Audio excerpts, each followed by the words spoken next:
Hello my sweet family, welcome back to my channel. তো চলো নতুন একটি ফ্রেশ ব্লগে তোমাদেরকে অনেক স্বাগত জানাই। আই হোপ আজকের ভিডিও দেখতে তোমাদের অনেক ভালো লাগবে আর সবার সুস্থ কামনা করে সবাইকে সাথে নিয়ে আজকে ব্লগটি শুরু করছি। তো তোমরা সবাই ভিডিওটি কন্টিনিউ করতেই থাকো। আই হোপ ভিডিওটি তোমাদের অনেক ভালো লাগবে। কালকে ঝড়ো হাওয়া চলার জন্য আমার ডালিয়া গাছটা যেন ভেঙে গিয়েছে। সেই ফুলগুলো এনে এখানে রেখে দিয়েছিলাম, কিন্তু এখন দেখছি অনেকটা শুকিয়ে গিয়েছে ফুলগুলো। আর এই যে এদিকে দেখতে পাচ্ছ চিমনি ঠিক করতে এসেছে, তো ফাইনালি ঠিক হয়ে গিয়েছে। কারণ আমার চিমনিটা খারাপ হওয়া প্রায় 1-1.5 বছর হয়ে গেল। তো এতদিনে যে আমার চিমনিটা ঠিক হয়েছে তো আমার ভীষণ আনন্দ হচ্ছে, এত আনন্দ হচ্ছে সত্যি বলে বোঝাতে পারবো না। মনে হচ্ছে যে আমার সেই সুপ্ত আশাটা যেন পূর্ণ হয়েছে। এতদিন তো আমি আশা ছেড়ে দিয়েছিলাম যে আমার চিমনিটা কোনোদিনও ঠিক হবে। তো এতবার করে মোটর চেঞ্জ করা সত্ত্বেও আর হয়নি। আর যেহেতু ওয়ারেন্টির মধ্যেই ছিল তো এমনি শুধু হয়ে গেল ঠিক। জাস্ট শুধু সার্ভিসিংয়ের মানে ঠিক করার টাকাটা আমাকে দিতে হলো। তো ভীষণ খুশি হয়েছি। রান্নাঘরে আমার ওই চিমনিটারই কমই ছিল। আমার তো কতদিনের আশা ছিল যে চিমনিটা আমার কবে ঠিক হবে। সত্যি যখনই ঠিক করতে এসেছিল না আমি তখনই শুধু ভগবানকে বারবার করে ডাকছিলাম, ভগবান আজকে যেন আমার চিমনিটা ঠিক হয়ে যায়। কারণ রান্নাঘরের ওই উপরের পাইপটা ঝুলে থাকতো, দেখতে আমার এত বিচ্ছিরি লাগতো। আর চিন্তা করতাম আমার চিমনিটা কবে ঠিক হবে। আর যদি না হয় তো নতুন চিমনি নিতে তো হয়ে গেছে আমার, কবে নিতে পারবো আমি নতুন চিমনি।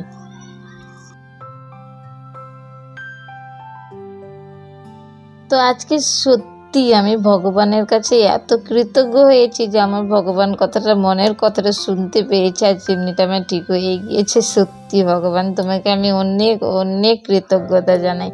কারণ আমার এই অবস্থাতে এখন মানে যে পরিস্থিতিতে আমরা আছি এখন একটা চিমনি নেওয়া মানে সেই প্রায় 25-30 হাজার টাকার মধ্যে।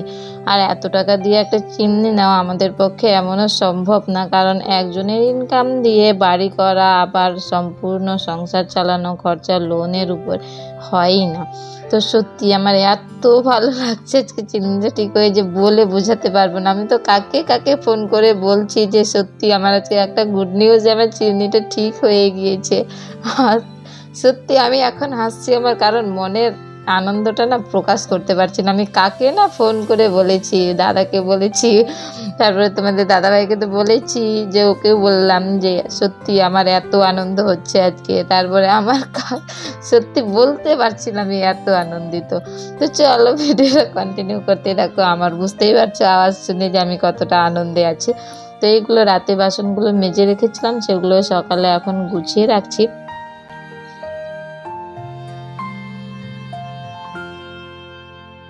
সবারই জীবনে একটা স্বপ্ন থাকে যে সুন্দর একটা বাড়ি হবে, গাড়ি হবে, ঘর সাজানো গোছানো থাকবে, সুন্দর একটা সংসার হবে।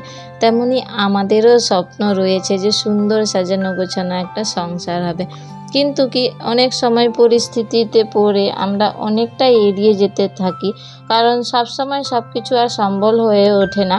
কারণ যেহেতু তোমাদের দাদাভাই একা জব করে, তার মধ্যে বিয়ের পরেই জায়গা নেওয়া, আবার স্কুটি নিয়েছিল, স্কুটিটা চেঞ্জ করে যেহেতু এখন বাইক নিয়েছি, তারপরে আবার তার মধ্যে বাড়ি করা একা হাতে, মানে আদার্স কোনো সাহায্যই নেই আমাদের। তো সম্পূর্ণ একা হাতে সামলানো অনেকটাই টাফ হয়ে যায়। অনেকেই হয়তো ভাববে যে সম্পূর্ণ মানে সামান্য 30 হাজার টাকা এমন কি, কিন্তু আমরা যে পরিস্থিতিতে এখন আছি সেটা সত্যি বলতে একটু কষ্টই হয়। কারণ যেহেতু আমারও সিজারিয়ান হলো, অমি পাপা বেশি দিন হয়নি, তার মধ্যে অমি পাপার অপারেশান, আবার তোমাদের দাদা ভাইয়ের পা ভাঙলো তার অপারেশান। সত্যি একবারে যে এত হঠাৎ করে খরচা হয়ে গেল। তো এই অবস্থায় সত্যি এই অবস্থায় দাঁড়িয়ে মানে আমাদের কাছে সেটা অনেক বড়। তো সত্যি ওটাই আমাদের হলো কথা যে থাক না, যে স্বপ্নটা আজ পূরণ করব, দুদিন হয়তো কষ্ট করে তারপরে পূর্ণ করতে হবে, তো তাতে কি হয়েছে। কিন্তু কি বলো তো, টুকটুক করে আগানোটা যতটা কষ্টের হোক না কেন কিন্তু তার ততটাই আনন্দের। তোমাদের দাদাভাইয়ের এটাই কথা। আর যখন একবারে এগিয়ে যাবে তখন যে যাওয়ার জার্নিটা সেটা তুমি বুঝতেই পারবে না। তো সত্যি এভাবেই চলতেই থাকি টুকটুক করে আমাদের সংসারগুলো। কি বলো তো, যেখানে ভালোবাসা থাকবে সেখানে সংসারটা যেমনই হোক না কেন ঠিকঠাক করে গুছিয়ে নেব। থাক, যখন হবে তখনই করব আর কি। তো চলো, এভাবেই সংসার চালাতেই হবে আমাদেরকে। একটা মধ্যবিত্ত ফ্যামিলির মধ্যে থেকে সম্পূর্ণ গুছিয়ে চলতেই হবে এর মধ্যেই। আর আমরা তো তাও সেটাই স্বপ্ন, যে যেটা পেয়েছি সেটাই তো আমাদের পক্ষে অনেকটাই রয়েছে। আর ভবিষ্যতে যা হবে সেটার স্বপ্ন দেখতেই হবে। স্বপ্ন না দেখলে তো আর জীবন থেমে যাবে, স্বপ্ন তো দেখতেই হবে।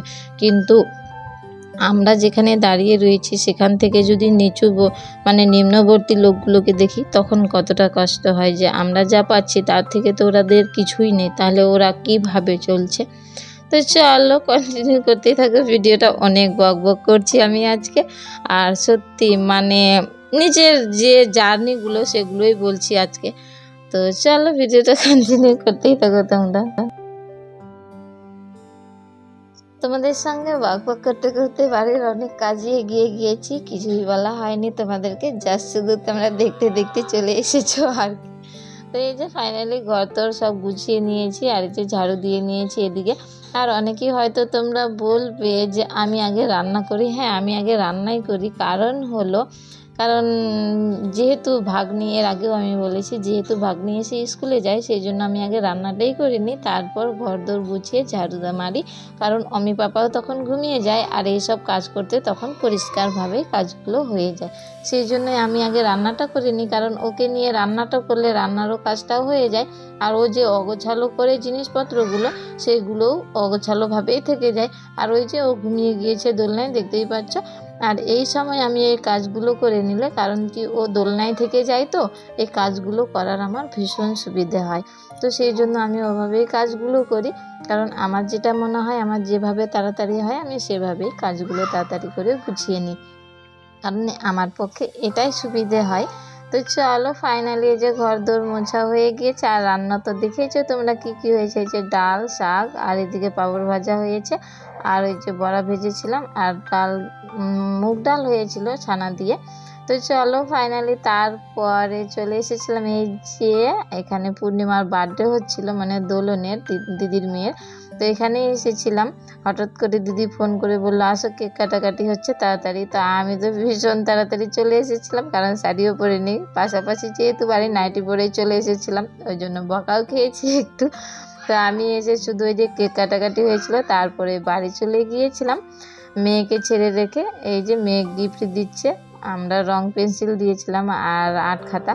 তো তারপরে বাড়ি চলে এসেছিলাম, পরে আবার বিকেলে গিয়েছিলাম খেতে। আর আজকে যেহেতু দিনটা শুক্রবার ছিল, সেই জন্য আমাদের জন্য নিরামিষ ছিল।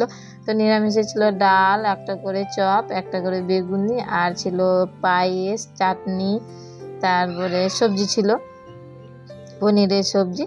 তো ফাইনালি বিকালে যে দিদি আর আমি চলে এসেছিলাম ডাক্তার দেখাতে, এই যে দেখতেই পেয়েছো হোমিওপ্যাথি ডাক্তার। তো ফাইনালি আমাদের ডাক্তার দেখানো কমপ্লিট হয়ে গিয়েছে, এখন ওষুধও নিয়ে নেবার চলে যাবো সোজা বাড়ি। তো চলো আজকের ভিডিওটা এখান থেকে, তোমরা সবাই ভালো থেকো, আমার পাশে থেকো, আর আমার চ্যানেলটা সাবস্ক্রাইব করো।